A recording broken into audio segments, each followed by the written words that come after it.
कुछ लोगों के लिए टफ हो सकता है, मैं मानती हूँ, बट लास्ट में हो जाता है, सबका अच्छी जगह होता है।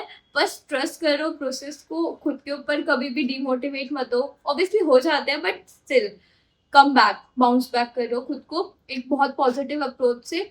और जितना मैंने इंटरव्यूज में देखा है, काम रहो। Hello everyone. आपने बहुत सारी ऐसी स्टोरियां सुनी होंगी जहां पे स्टूडेंट्स इंटरव्यू देने जाते हैं और पहली ही बार में उनका सिलेक्शन हो जाता है पीएचडी के अंदर।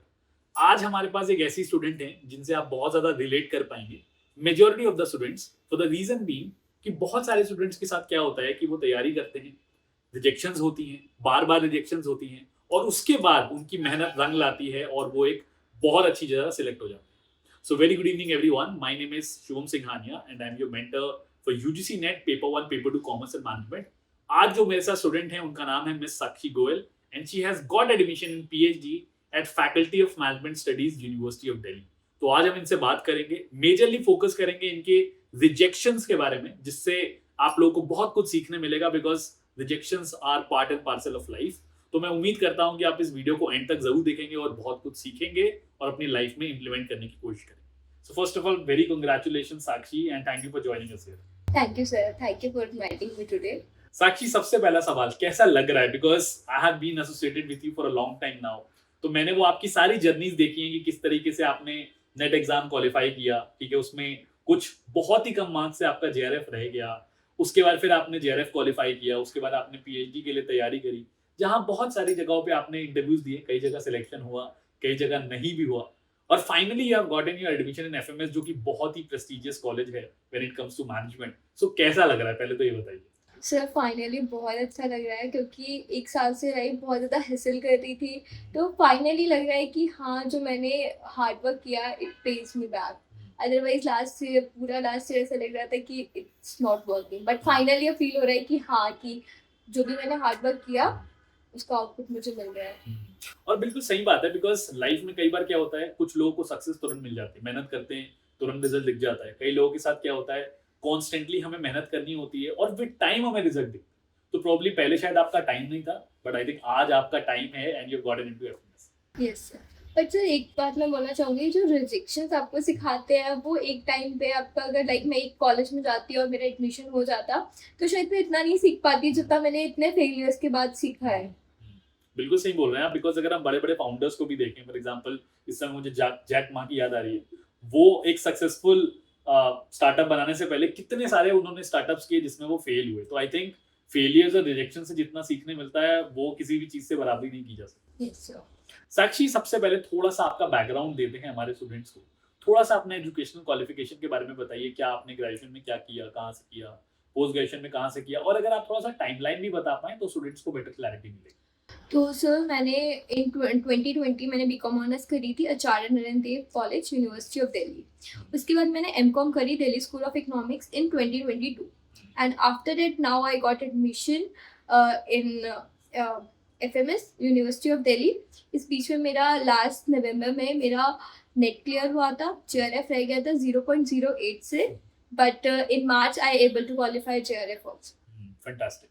साक्षी, इतना अच्छा बैकग्राउंड रहा है, पहले नेट क्वालिफाई किया, फिर जेआरएफ क्वालिफाई किया, और बहुत सारे ऐसे स्टूडेंट्स होते हैं जो मास्टर्स करते समय ये भी सोचते हैं कि यार अच्छी सी कॉर्पोरेट जॉब ले लेते हैं, अच्छी प्लेसमेंट ले लेते हैं, और दिल्ली स्कूल ऑफ इकोनॉमिक्स से तो ठीक ठीक प्लेसमेंट हो भी जाती है।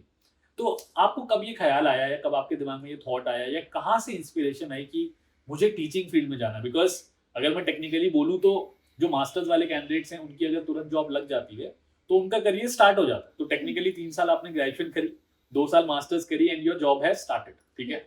बट अगर आप रिसर्च की फील्ड में जाते हैं या अगर आप एकेडमिक्स की लाइन में जाते हैं तो अभी आपको कम से कम 3 से 4 साल और डेडिकेट करने पड़ेंगे फॉर योर पीएचडी, जिसमें टोटल ईयर जो होगा वो 9 साल। तो कहीं से तो इंस्पिरेशन की जरूरत है, अदरवाइज 9 साल मेहनत करना कोई आसान काम नहीं। सो कहाँ से आपको इंस्पिरेशन आई, कहाँ से ये थॉट आया? सर बेसिकली पर्सनली पहले मुझे ना टीचिंग में कोई इंटरेस्ट नहीं था, ऑनेस्टली 12th में, 11th-12th में। But after college, after 12th I started taking tuitions, accounts पढ़ाती थी मैं, अकाउंट्स इकोनॉमिक्स। तो धीरे धीरे मुझे ना टीचिंग में मज़ा आने लगा। और ऐसा नहीं है कि मैंने और चीज़ें करके नहीं देखी, मैंने और कॉर्पोरेट जॉब्स भी कुछ इंटर्नशिप्स वगैरह करके देखी, बट मुझे उतना मज़ा नहीं आया जितना मुझे टीचिंग में मज़ा आ रहा था। तो देन आई थॉट कि टीचिंग में और क्या किया जा सकता है, कैसे I could be the best in this field. So that time I decide कि हाँ मैं पीएचडी करके एक असिस्टेंट प्रोफेसर बनना चाहती हूँ. और सर जहाँ ड्रीम बड़ा होता है वहाँ टाइम लाइन नहीं देखनी चाहिए, वहाँ अपना ड्रीम देखना चाहिए. क्योंकि लास्ट में अगर आप उस जॉब में हैप्पी नहीं हो तो कोई सेंस नहीं बनाता आपने, चाहे आपको कम टाइम लगा चाहे आपको ज़्यादा टाइम लगा. अल्टीमेट गोल है कि लाइफ में सब खुश रहना चाहते हैं. तो मुझे ऐसा लगता है कि शायद when I the assistant professor at a reputed institute, so शायद मेरा एक गोल अकम्प्लिश हो जाएगा प्रोफेशनली. आपकी इस बात से मुझे एक बहुत शानदार कोट याद आ रहा है और वो कोट कुछ ऐसा है, do a job that you like and you will never have to work a day in your life. तो अगर आप उस काम को एंजॉय करते हो, you are passionate about it, जो कि मैं बहुत क्लियरली समझ पा रहा हूँ क्योंकि आपने जैसे बताया कि सर मैंने कॉर्पोरेट जॉब्स भी करके देखी हैं, अदर इंटर्नशिप्स करके देखी हैं, तो उससे एक पर्सपेक्टिव मिल जाता है कि यार ये तो मुझे नहीं करना. फॉर एग्जाम्पल अगर मुझे याद हो कि जब मैं कॉर्पोरेट जॉब में था 1.5 साल, तो शायद कुछ महीनों के बाद ही 2-3 महीने बाद मुझे ऐसा मोनोटोनस फीलिंग आने लग गई थी कि यार इसमें तो मजा नहीं आ रहा. सो बहुत अच्छी चीज है, मतलब ये प्रोसेस आपने बता दिया कि अगर आपको एक्सप्लोर करके लगता है कि इसमें मजा नहीं आ रहा तो शायद वो जॉब नहीं करनी चाहिए. और सर लाइक अभी मैंने बच्चे देखे हैं, they jump up to the conclusions कि किसी ने उनको बोल दिया तुम ये कर लो, दे सेड कि ठीक है हम ये कर लेते हैं. But you should at least try ना फॉर वंस. लॉन्ग टर्म सोचने से पहले आपको एक बार थोड़ा सा उसे 2-3 महीनों से ट्राई करके देखना चाहिए कि आपको मजा भी आ रहा है या नहीं आ रहा. बिल्कुल अच्छी बात बोली आपने कि जब तक किसी नई चीज को ट्राई नहीं करेंगे तो कैसे पता चलेगा. हो सकता है कि आपको कोई दूसरी चीज अच्छी लगने लगे. वंडरफुल. साक्षी, नेक्स्ट सवाल जो मेरे दिमाग में है, बिकॉज बहुत सारे स्टूडेंट्स को ये प्रॉब्लम आती है कि जैसे ही वो नेट जीआरएफ क्वालिफाई कर लेते हैं, उनकी मास्टर्स खत्म हो जाती है, उनको कुछ व्यू पॉइंट नहीं मिलता कि यार अब पीएचडी में आगे कैसे बढ़ना है, जिसमें सबसे इंपॉर्टेंट सवाल होता है कि डोमेन कैसे चूज करना है. क्योंकि अभी तो क्या होता है कि मास्टर्स में हम सबको देख रहे होते हैं फाइनेंस लेना है. मेजॉरिटी किसी भी, अगर मैं बी स्कूल के बारे में बात करूं, किसी भी मास्टर्स कॉलेज के बारे में बात करूं, तो जैसे हमारे स्कूल टाइम पे होता था ना पुराने टाइम में कि 5 सेक्शन साइंस के होते थे और 1-2 सेक्शन कॉमर्स के होते थे. सेम चीज हमें देखने मिलती है मास्टर्स में भी कि एमकॉम हो या एमबीए हो, 70 to 80% स्टूडेंट्स फाइनेंस में होते हैं, बाकी मार्केटिंग, एचआर और अदर डोमेन्स में होते हैं. तो आपने सबसे पहले ये डिसाइड कैसे किया कि किस डोमेन में आपको आगे बढ़ना है एज अ पीएचडी या एज एन एकेडमिक? तो so basically I am very good with accounts, I am very good with numbers. ठीक है. तो मुझे जैसे कुछ लोगों को नंबर का फोबिया होता है, नहीं मुझे नंबर्स इंटरेस्ट करते हैं. तो दैट्स टाइम आई डिसाइड कि I can do things with finance. तो सर फाइनेंस में भी और डेप्थ में जाके लाइक जैसे मैंने एमकॉम में मेरा मेजर सब्जेक्ट फाइनेंस था, तो मुझे और इसमें इंटरेस्ट आया और चीज़ों में मजा आना स्टार्ट हुआ. दैट टाइम आई थिंक कि मैं फाइनेंस में पीएचडी कर सकती हूँ. तो मतलब 2 चीजें बड़ी क्लियर कर ली आपने. एक तो आपने अपने स्ट्रेंथ पे प्ले किया बिकॉज आपको पता चल गया था कि यार मुझे तो नंबर से मजा आता है. और सेकेंड चीज, जब आप मास्टर्स कर रहे होंगे तो थोड़ा सा आपका इंटरेस्ट भी डेवलप हो गया होगा कि मुझे फाइनेंस में इंटरेस्टिंग लग रहा है. बिकॉज अभी मैं बहुत सारे स्टूडेंट्स ऐसे भी देखता हूँ जिन्होंने एमकॉम में फाइनेंस तो ले ली थी अपने दोस्तों को देख के कि चलो यार साथ में पढ़ेंगे, ठीक है, एंजॉय करेंगे. वो एक पीयर प्रेशर नाम की चीज भी होती है. बट जैसे ही उनकी मास्टर्स खत्म होती है और जब वो रिसर्च पढ़ना शुरू करते हैं तो उन्हें लगता है कि नहीं भाई, this is not my cup of T and this shift. तो आई थिंक जो अप्रोच थी आपकी कि पहले आपको आपकी स्ट्रेंथ पता थी एंड देन आपने अपना इंटरेस्ट आइडेंटिफाई किया, that is wonderful. Sakshi, next question ये है और ये थोड़ा ज्यादा चैलेंजिंग क्वेश्चन लगता है स्टूडेंट्स को, तो मैं आपका पर्सपेक्टिव यहाँ पे जानना चाहूंगा कि डोमेन तो चूज हो गया, अब फाइनेंस तो समंदर है, मतलब it's like a big ocean जिसमें घुसना ही बहुत चैलेंजिंग. उसमें से टॉपिक चूज करना, हाउ डिफिकल्ट वाज इट, और आपने किस तरीके से टॉपिक डिस्कवर किया? तो सर स्टार्टिंग में मैंने actually now I am with financial literacy, but starting में मैं बिहेवियर फाइनेंस पे थी. तो मैंने थोड़ा बिहेवियर फाइनेंस के बारे में पढ़ना स्टार्ट करा कि एक्चुअली क्या होता है, क्योंकि मास्टर्स में हमें नहीं पढ़ाया जाता कि बिहेवियर फाइनेंस क्या होता है. बस वो मुझे एक चीज़ पता थी कि कंज्यूमर का बिहेवियर इरेशनल होता है इन्वेस्टर का, and that's why behaviour finance exist. तो मैंने उसके बारे में पढ़ना स्टार्ट करा. जब मैं पढ़ रही थी, पढ़ते I go to financial literacy. Then after it from financial literacy it's move ahead. ठीक है. तो बेसिकली स्टार्टिंग मैंने बिहेवियर फाइनेंस से करी, then I come to financial literacy. फिर after reading much about financial literacy on Google Scholar कि what is it exactly and India में क्या है, तो देन आई स्टार्टेड की फाइंडिंग कि how financial literacy was actually improved और could be impacted from various factors. तो sir like in today's world fintech was playing a major role. So sir, after concluding all this thing, I'll come to my topic that how financial literacy was impacting fintech. मैं ना यहाँ पे इनकी बात से एक बहुत इंपॉर्टेंट चीज आपको बता देना चाहता हूँ. ये स्टूडेंट्स है ना, जो आए हैं वो step by step process follow करके आए हैं। तो जैसे आप में से बहुत सारे स्टूडेंट्स को लगता है ना कि सीधे फोन पे बात करी प्रोफेसर से, उनसे सीधे टॉपिक पूछा और टॉपिक फाइनलाइज कर दिया। एक्चुअली ऐसा नहीं होता। जब आप 4 चीजें पढ़ते हो, जैसे इन्होंने पहले बिहेवियरल फाइनेंस पढ़ा, फिर उन्होंने फिनटेक पढ़ा, फिर उन्होंने फाइनेंशियल लिटरेसी पढ़ा, तो जब आप मल्टीपल चीजें पढ़ते हो तो आपका एक पर्सपेक्टिव डेवलप होता है कि क्या चीज मुझे रेलेवेंट भी लग रही है प्रेजेंट कॉन्टेक्स्ट में और इंटरेस्ट भी आ रहा है। बिकॉज बार बार मैं ये चीज एम्फेसाइज करता हूँ, दोबारा बता रहा हूँ, अब जो आप टॉपिक चूज करोगे, अब जो आप एरिया चूज करोगे, एमकॉम में जो चूज किया उसको भूल जाइए, या एमबीए में जो चूज किया उसको भूल जाइए।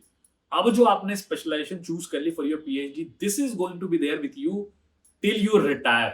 जब तक लाइफ में रिटायर नहीं हो जाओगे, बिल्कुल प्लान कर लोगे कि अच्छा अब घर बैठना है, कहीं पढ़ाना नहीं है, कुछ नहीं करना है, तब तक वो टॉपिक आपके साथ रहेगा। असिस्टेंट से एसोसिएट बनोगे, एसोसिएट से प्रोफेसर बनोगे, प्रोफेसर से एचओडी डीन भी बनोगे, तो वहां पहला सवाल यही पूछा जाएगा कि पीएचडी कौन से टॉपिक में करी थी।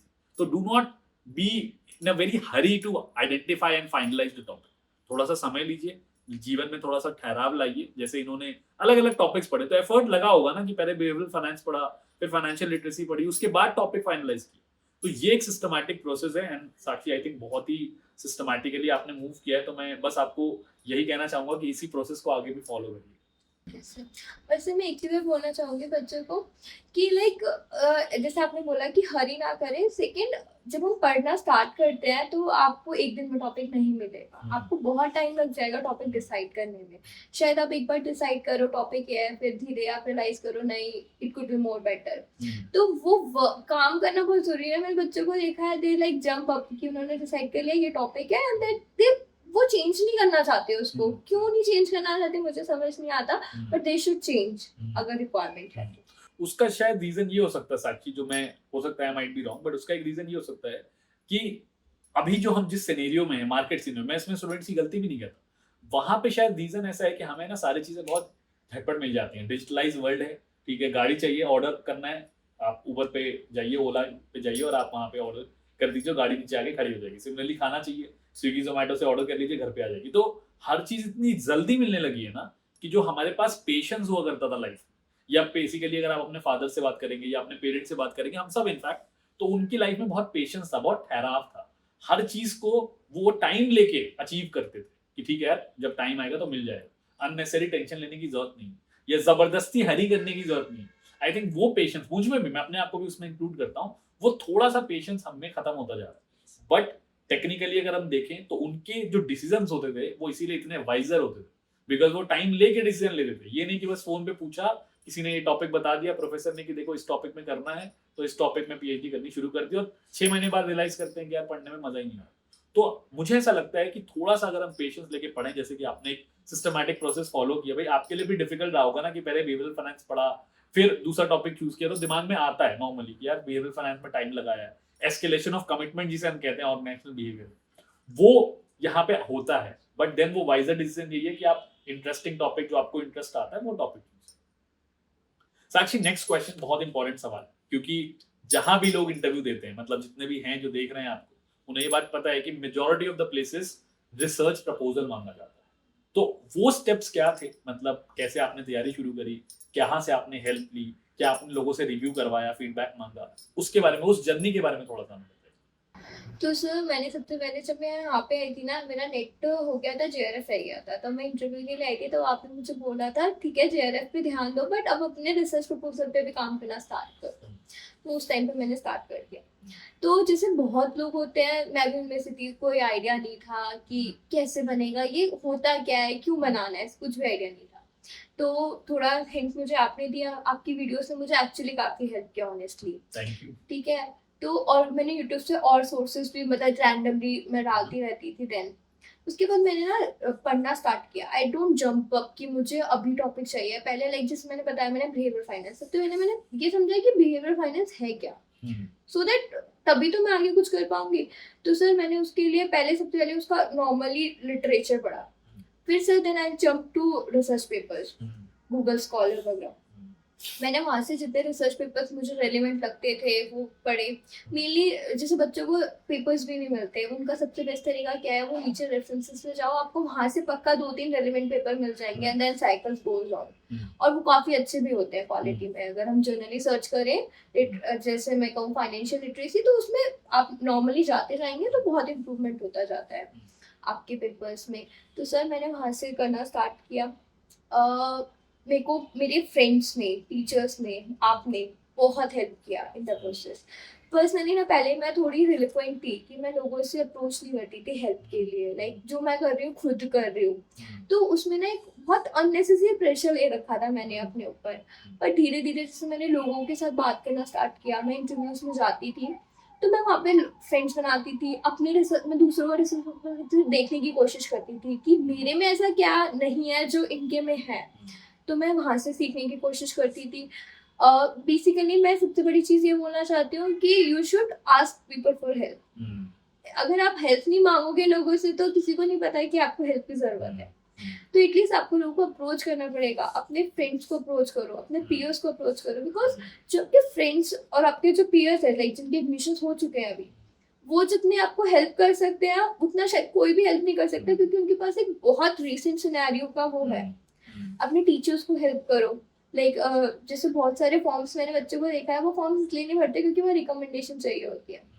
Go and ask for teachers. आप 6 टीचर्स को मैसेज करो, 2 तो रिप्लाई करेंगे। सो मेनली है कि आप लोगों को अप्रोच करो। आपको रिसर्च की अच्छी नॉलेज होनी चाहिए, जैसे रिसर्च मेथड्स वगैरह की, जैसे मुझे नहीं थी पर्सनली। मैं कोविड बैच थी तो शायद मैंने ज़्यादा सीरियसली एमकॉम नहीं करी, स्पेशली रिसर्च वाला पार्ट। तो मेरे को प्रॉपर एच के रामगी सर की बुक थी जो मैंने पर्सनली रेफर करी, मैंने उसको काफ़ी अच्छे से गो थ्रू होके पढ़ा। ठीक है, तो सर ऐसे स्टेप बाय स्टेप वो रिसर्च प्रपोजल ऑटोमेटिकली बनता चला।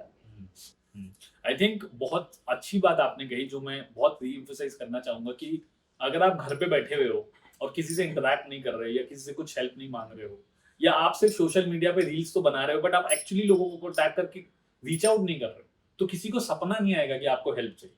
जब आप किसी से हेल्प मांगोगे, हो सकता है 4 लोगों से मांगो, उसमें से एक आदमी रिप्लाई करे, बट हो सकता है उस एक आदमी के रिप्लाई से आपका करियर सेट हो जाए, आपको एक डायरेक्शन मिल जाए। क्योंकि मुझे ऐसा लगता है कि जब स्टूडेंट्स एमकॉम करते हैं या मास्टर्स कंप्लीट कर लेते हैं और नेट क्वालिफाई कर लेते हैं, उस समय सबसे ज्यादा जो जरूरत है उनको, देखो उनको पढ़ना आता है, मास्टर्स कर लिए उन्होंने, उनको समझ में आती है चीज, उनके पास शायद डायरेक्शन की कमी। तो अगर आपको डायरेक्शन की कहीं से कमी लग रही है, लोगों को रीच आउट करिए। मैं तो हमेशा बोलता हूँ कि भाई मेरा लिंक्डइन प्रोफाइल बिल्कुल ओपन है, आप जब चाहें उस पर कॉमेंट करके या आप पर्सनली मैसेज करके, और मैं 100% रिप्लाई करके कोशिश करूंगा कि आपकी प्रॉब्लम सॉल्व कर दूं। तो सिर्फ मुझे ही नहीं, जो भी आपको रेलेवेंट लगता है, जिसको आप कॉन्टैक्ट करना चाहते हैं, you should definitely contact, and I am very sure कि वो आपकी मदद जरूर करें। साक्षी, अब नेक्स्ट सवाल जो मेरे दिमाग में आ रहा है वो ये है कि ठीक है, आपने रिसर्च प्रपोजल बनाना शुरू कर लिया, अब नेक्स्ट क्वेश्चन दिमाग में है कि इंस्टीट्यूट कैसे फाइनलाइज करें। तो कैसे आपने इंस्टीट्यूट फाइनलाइज किया, that is the first part of the question. और सेकंड, कौन कौन से इंस्टीट्यूट थे जहां आपने अप्लाई करना शुरू किया। तो सर बेसिकली मैं फरीदाबाद से हूँ, तो आई प्रेफर कि मुझे दिल्ली एनसीआर ही मिले, बिकॉज मुझे रीलोकेट नहीं करना था उनको। तो सर मैंने सबसे पहले लाइक मैंने जब ग्रेजुएशन पोस्ट ग्रेजुएशन करी है तो दिल्ली यूनिवर्सिटी का फॉर्म ऑब्वियसली भरा था। ठीक है, तो सर स्टेट यूनिवर्सिटीज़ में डीटीयू का फॉर्म भरा था, आईआईटीज़ में आईटी दिल्ली का, एंड काफ़ी सारे इंस्टीट्यूट्स का फॉर्म भरा था। तो जब आप इंस्टीट्यूट चूज़ कर रहे हो तो आप उनकी एनआरआई रैंकिंग देख सकते हो कि, और वहाँ का रिसर्च क्राइटेरिया देख सकते हो। वहाँ पे लिंक्डइन पे जो रिसर्च स्कॉलर है, अगर आप किसी से बात करना चाहते हो तो आप उनसे बात कर सकते हो। सो आपको वहाँ से एक फेयर आइडिया हो जाता है कि एक इंस्टीट्यूट कैसा है। आई थिंक बहुत अच्छा कहा आपने, और दोनों डायमेंशन आपने कवर कर लिए कि रैंकिंग्स भी कवर कर लो, ताकि बाद में जब आप जॉब के लिए जाओ तो आपको पता रहे कि एक रेप्यूटेड यूनिवर्सिटी से किया हुआ है। क्योंकि आजकल आप देख रहे हो कि बहुत सारी यूनिवर्सिटी ब्लैकलिस्ट हो रही है। और दूसरा, रिसर्च कल्चर भी जानना जरूरी है, क्योंकि 3-4 साल वहाँ पे टाइम निकालना है। और अगर आप थोड़ा सा भी डेटा पढ़ें तो हमें पता चलता है कि 70 to 80% जो रिसर्च स्कॉलर्स हैं स्पेसिफिकली, वो डिप्रेशन में है, चाहे वो आईआईटीज में हो चाहे आईएम्स में। तो ऑफकोर्स थोड़ा सा रिसर्च कल्चर समझना जरूरी है। ठीक है साक्षी, मैं चाहूंगा कि आप थोड़ा सा हमें स्पेसिफिकली बताएं कि कहाँ कहाँ आपने इंटरव्यू दिए और उसके रिजल्ट्स क्या थे, ताकि स्टूडेंट्स को आइडिया लगे कि आपकी जर्नी क्या रही। तो लाइक मेरी जर्नी बहुत ज़्यादा स्मूथ नहीं थी, बहुत रफ एंड टफ टाइप की जर्नी थी। स्टार्टिंग में जब मेरा नेट हो गया था तो मैंने उसी के बाद फॉर्म्स भरने स्टार्ट कर दिए थे। तो स्टार्टिंग में मेरा पहला इंटरव्यू, मुझे याद है कि I feel like I should cry after that interview, because मेरे को ये बात समझ में आई, आपको रिसर्च पैनल को ये दिखाना पड़ता है कि आप में कैलिबर है, तो they will ask you more question about you, otherwise they are not gonna ask, because उनके पास बहुत लंबी लिस्ट ऑफ कैंडिडेट है और नंबर ऑफ सीट्स बहुत कम होती है। ठीक है, तो कुछ इंटरव्यूज में एक आध में ऐसा भी हुआ जब मैं थोड़ा नर्वस थी इंटरव्यू, क्योंकि पैनल देख के लोगों को देख के मैं थोड़ी नर्वस हो गई। So they asked me my research topic, तो मुझे याद है मैं 2 मिनट का पॉज लिया एंड देन आई टेल की रिसर्च टॉपिक क्या है, क्योंकि शायद मैं भूल चुकी थी, ऐसा नर्वसनेस में हुआ मेरे साथ। बट एक चीज़ है कि जो हर इंटरव्यू से मैं कुछ ना कुछ सीख के आती थी। मैं फेल हो रही थी मुझे पता है, बट मुझे ये भी था कि मुझे खुद को बेटर कैसे बनाऊं, हाउ, कि अगर मैं एक इंटरव्यू में गई और मैं वहाँ से एक चीज़ भी सीख के आई किसी बंदे से, टीचर से, या अपने आप से अपनी कमी को एनालाइज करके, तो मैं आके उस पर पक्का काम करती थी कि नहीं, मैं अब ये हो गया मेरे से, मेरे को इस चीज़ का आंसर नहीं आता था शायद, तो I should find that answer. तो उस चीज़ पे मैंने काम करना नहीं छोड़ा। तो then after consecutively many interviews I landed here. Fantastic. एक लिस्ट आप अगर हम दे पाएं कि ये इंस्टीट्यूट था यहाँ रिजेक्ट हुए, ये इंस्टीट्यूट था यहाँ सिलेक्ट हुए, तो थोड़ा क्लैरिटी और ज्यादा होगी, क्योंकि जब क्या है ना कि जब आप स्टूडेंट्स आते हैं तो लोगों को सिर्फ सक्सेस दिखती है कि यार देखो एफएमएस में हो गया, ठीक है, देखो यार डीएससी से थी। मैं चाहता हूं कि स्टूडेंट वो पार्ट भी देखें स्टूडेंट्स का, क्योंकि आप जैसे बहुत सारे स्टूडेंट्स होंगे कि यार यहाँ पे रिजेक्शन हुई थी, यहाँ पे रिजेक्शन हुई थी, यहाँ पे रिजेक्शन हुई थी, और फिर सिलेक्शन कहाँ कहाँ हुआ। तो एक बार सिर्फ 2 चीजें लिस्ट और सिलेक्ट हुए थे या रिजेक्ट हुए थे वो बताते हुए चले जाइए। जितने मैं कॉलेजेस का रिकॉल कर सकती हूँ मैं उतने मेंशन कर देती हूँ। रिजेक्शन डीएससी में मैंने 2 बार दिया था, दोनों बार I was rejected. DSC rejected 2 बार, ठीक है। डीटीयू में भी मैंने 2 बार दिया था, आई वाज रिजेक्टेड डीटीयू रिजेक्टेड, ठीक है। ट्वाइस। आईटी दिल्ली रिजेक्टेड, और तो मैं इतना कोई रिकॉल नहीं कर पा रही हूँ राइट नाउ, बट जहाँ मेरा हुआ था फॉर प्राइवेट इंस्टीट्यूट था, IFT Delhi and then FMS, ठीक है। तो बेसिकली 6, अगर मैं एक लिस्ट बनाने की कोशिश करूं तो 6 इंस्टीट्यूट्स हैं, जिसमें 2 इंस्टीट्यूट में इंटरव्यू 2 बार हुआ है, तो मतलब टोटल काउंट 8 हो गया। 8 काउंट में से 5 रिजेक्शंस हैं और 3 कन्वर्जन्स हैं, that is 4 IIFT and FMS. मैं आपको बता दूं कि तीनों ही जो इंस्टीट्यूट है वो बहुत अच्छे, जहां जहां आपका सिलेक्शन हुआ। तो बेसिकली भले जो काउंट है वो 5:3 है या 5:3 है, ठीक है, रिजेक्शन सिलेक्शन का, बट जो सिलेक्शंस हैं वो एक्चुअली बहुत अच्छे इंस्टीट्यूट। तो इससे थोड़ा स्टूडेंट्स को क्लैरिटी मिल जाएगी कि हाँ 5 रिजेक्शन झेलने के बाद भी आप लगातार मेहनत कर रहे थे, and that is how you have reached in FMS. Sakshi, एक बहुत इंपॉर्टेंट सवाल, क्योंकि मुझे पता है कि रिजेक्शन में बहुत तकलीफ होती है, ठीक है, मेरी जर्नी में भी रिजेक्शंस रहे हैं। तो जब हमारे पास रिजेक्शंस आते हैं ना, तो हमें कोई पर्सन चाहिए होता है, कोई पिलर ऑफ स्ट्रेंथ चाहिए होता है। These can be different people, कोई दोस्त हो सकता है, ठीक है, आपका लाइफ पार्टनर हो सकता है, ठीक है, या कोई और हो सकता है, फैमिली मेंबर हो सकता है।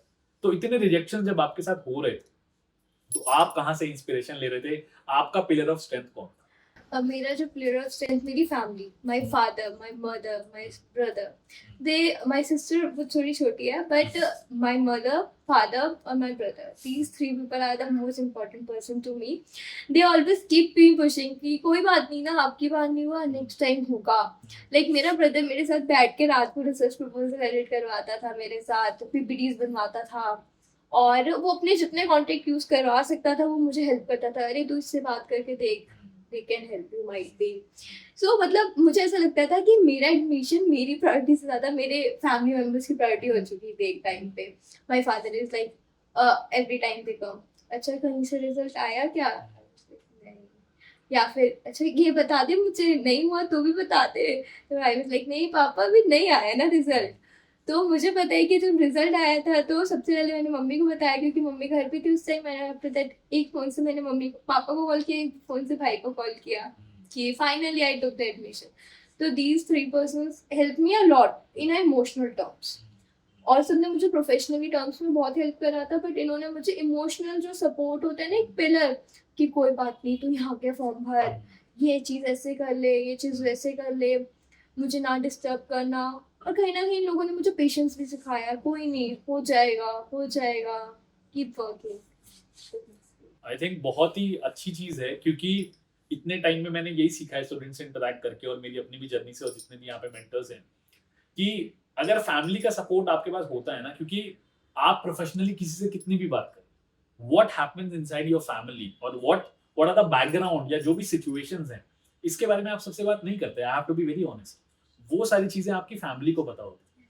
उसके बाद भी अगर आपकी फैमिली आपके साथ खड़ी हुई है साथ में कि नहीं यार कोई बात नहीं, रिजेक्शन हो रहे हैं, होगा, देन जो आपके पास एक इंटरनल स्ट्रेंथ आती है वो आपकी डबल हो जाती है, वो आपकी मल्टीप्लाई हो जाती है। एंड आई थिंक इतने रिजेक्शंस के बाद भी अगर आपके साथ आपको पता हो कि आपकी फैमिली के ब्रदर, ठीक है, पेरेंट्स आपके साथ खड़े हुए हैं, तो आप फिर डबल बैक करके मेहनत करते हो और आपको सक्सेस मिलती है जो आपको।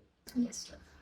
साक्षी थोड़ा सा इमोशनल हो गया, बट लेट्स मूव फॉरवर्ड। अब मैं ये जानना चाहता हूँ कि जो आपका इंटरव्यू एक्सपीरियंस था, क्योंकि काफी जगह आपका सिलेक्शन भी हुआ, ब्रॉड पर्सपेक्टिव ले लेते हैं, इंटरव्यू एक्सपीरियंस कैसा था? मतलब किस टाइप के क्वेश्चंस पे पूछ रहे थे? क्या वो ज्यादा रिसर्च प्रपोजल पे फोकस कर रहे थे? क्या वो टॉपिक पे फोकस कर रहे थे? क्या वो बेसिक फाइनेंस पूछ रहे थे? थोड़ा सा उसके बारे में बताइए, ओवरऑल पर्सपेक्टिव देखिए कि कैसा था।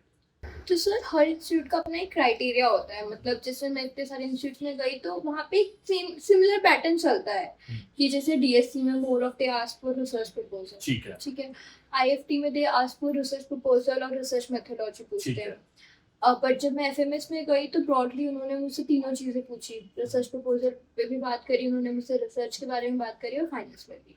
तो मैं ये बोलना चाहती हूँ कैंडिडेट्स को कि जो जिस इंस्टीट्यूट में वो जा रहे हैं इंटरव्यू के लिए, तो एक बार पुराने जो लोग हैं या उनके कोई कलीग किसी ने भी वहाँ इंटरव्यू दिया है तो उसको ज़रूर अप्रोच करो और पूछो कि वहाँ किस टाइप के क्वेश्चन पूछे जा रहे हैं। बिकॉज अगर आप थोड़ा मेंटली प्रिपेयर हो कि आपसे फाइनेंस के क्वेश्चन पूछे जाने वाले हैं तो आप थोड़े से होते हैं प्रिपेयर। तो रैंडमली अगर आपसे कोई बोलने लगे तो, क्योंकि जनरली मेरे को पता है, जितना मैंने लोगों से बात करी तो लोग मुझे बता देते थे कि हाँ इस टाइप से पैटर्न चलता है, यहाँ पे जनरली उनसे ऐसे सवाल पूछे गए थे। तो देयर हायर चांसेस, जरूरी नहीं आपसे सेम पूछे जाए, बट हायर चांसेस है कि वो रिपीट हो सकते हैं। तो वो जैसे हम कहते हैं ना कि टैक्स में एक बड़ा अच्छा टर्म यूज होता है, टैक्स प्लानिंग। तो वैसे ही यहाँ पे जब आप पीएचडी इंटरव्यू करने जा रहे हैं तो आप पीएचडी की प्लानिंग कर सकते हैं, पीएचडी इंटरव्यू की सीनियर से बात करके, कलीग से बात करके कि यार आपका एक्सपीरियंस कैसा रहा हो, because it's very much possible कि जो एक्सपीरियंस आप पे किसी एक सीनियर का रहा हो, सेम एक्सपीरियंस आपका रहे, तो आप मेंटली प्रिपेयर्ड होंगे कि यार मुझे ये सेगमेंट भी कवर करके जाना है। और सर एक और चीज, हर इंटरव्यू से पहले जैसे किसी इंस्टीट्यूट में आप उसमें 15 रीजन लगाइए, उसके रिसर्च, अपना रिसर्च पेपर तैयार है, फिर भी उसके हिसाब से और रिफाइन करिए। अगर वो पीपीटी मांग रहे हो तो पीपीटी बनाइए, अपने जो भी है 15 रीजन उस इंस्टीट्यूट को दीजिए, सो दैट वो कन्वर्जन मतलब हो जाएगा, वो इजी होता है। बिल्कुल ठीक है आपने, बिकॉज हर इंस्टीट्यूट की जो रिक्वायरमेंट्स होगी, जो पब्लिकेशन रिक्वायरमेंट होगी, उनकी जो एक्सपेक्टेशन होगी कैंडिडेट से वो अलग होगी। For example Delhi school of economics में वो पीपीटी प्रेजेंट करने को नहीं बोलते, बट वो आपको आईएफटी में बोल रहे थे। तो आपको अपने माइंड को भी मेकअप करना पड़ेगा और आपको प्रिपेयर्ड भी करना पड़ेगा अपने आप को कि आप पीपीटी देनी है तो उसके लिए एक अप्रोच अलग होगी। तो आई थिंक बहुत ही सिस्टमैटिक तरीके से आपने सारी चीजों के बारे में बात करी। साक्षी लास्ट क्वेश्चन है मेरा, ज्यादा समय नहीं लूंगा आपका। लास्ट क्वेश्चन मेरा ये है कि इतनी अच्छी जर्नी रही आपकी, मतलब अच्छी इन द सेंस लर्निंग के पॉइंट ऑफ व्यू से, और इतनी जगह से रिजेक्शन भी मिली, तो अब जो स्टूडेंट्स हैं, क्योंकि बहुत सारे स्टूडेंट्स होंगे जो अभी तैयारी कर रहे होंगे, बहुत सारे स्टूडेंट्स होंगे जो नवंबर में बहुत सारे फॉर्म्स फिल करेंगे, और we are already in the month of September October, तो आप उन स्टूडेंट्स को क्या एडवाइस देना चाहेंगे, क्या सजेशन देना चाहेंगे? मैं स्टूडेंट्स को यही एडवाइस देना चाहती हूँ, सबसे पहले ना अपना सपोर्टिंग नेटवर्क बनाओ। मतलब लाइक जो तुम्हारे साथ के बच्चे जो पीएचडी कर रहे हैं या जो तुमसे कर चुके हैं, वो बहुत हेल्पफुल चीज़ है। बिकॉज कभी कभार क्या होता है कि बहुत जगह के फॉर्म्स निकले होते हैं, हमें पता ही नहीं लगता कि फॉर्म्स निकले हुए हैं, बट साथ में अगर आपका कोई फ्रेंड है तो वो आपको किसी इंस्टीट्यूट का बता सकता है, आप उसको किसी इंस्टीट्यूट का बता सकते हो। सिमिलरली अगर आपका कोई सीनियर है या कोई फ्रेंड है जिसका एडमिशन हो चुका है वहाँ, तो उसको अप्रोच करो, आस्क कि क्या होता है वहाँ प्रोसीजर, किस टाइप के टीचर्स है, किस टाइप का वहाँ सिनेरियो है। तो अगर आप इस टाइप से प्रॉपरली प्लान करोगे सब कुछ तो एडमिशन हो जाएगा। कुछ लोगों के लिए टफ हो सकता है, मैं मानती हूँ, बट लास्ट में हो जाता है, सबका अच्छी जगह होता है। बस ट्रस्ट करो प्रोसेस को, खुद के ऊपर कभी भी डिमोटिवेट मत हो। ऑब्वियसली हो जाते हैं but still come back, bounce back करो खुद को एक बहुत पॉजिटिव अप्रोच से।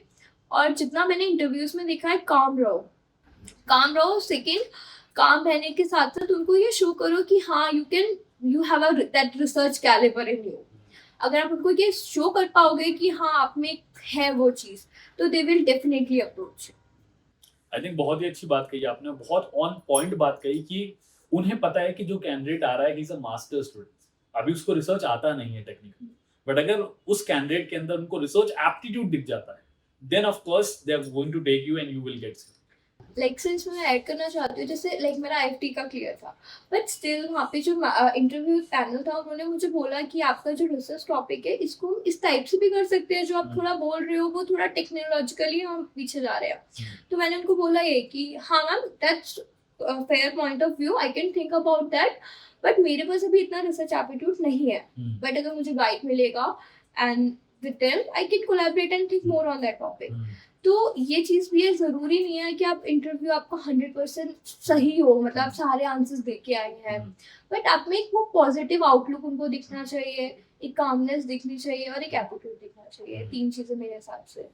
तो आप में वो पॉजिटिव एटीट्यूड दिखा तभी उन्होंने आपको सिलेक्ट किया, बिकॉज वो जरूरी है। रिसर्च एटीट्यूड तो आप दिखा ही रहे थे, बट जब आपने ये बात बोली कि सर अगर मुझे सही गाइड मिलेगा तो मैं उस चीज को इम्प्रूव कर पाऊंगी, उससे ये मैसेज क्लियर हो गया, मतलब ये आपके आंसर से पैनल को क्लियर हो गया कि अगर कल को हम इस कैंडिडेट को सिलेक्ट करते हैं तो ये कैंडिडेट इंप्रूव करने के और बढ़ रहा है, पॉजिटिव आउटलुक दिखा पा रहा है, and that is fantastic. Section same से FMS में भी पूछा गया था कि आपने कितने कॉलेजेस में इंटरव्यू दिया और कहाँ दिए, तो वहाँ पे भी वो मेरा यही चीज़ चेक करना चाह रहे थे। वहाँ पे भी मैंने पैनल में यही जवाब दिया था कि मैंने बहुत सारी जगह के इंटरव्यूज दिए, मैंने काफ़ी रिजेक्शंस देखे हैं, बट मैं हर रिजेक्शन से खुद को इम्प्रूव करने की कोशिश कर रही हूँ। फिर मैंने 1-2 कॉलेजेस के नाम लिस्ट कर दिए थे।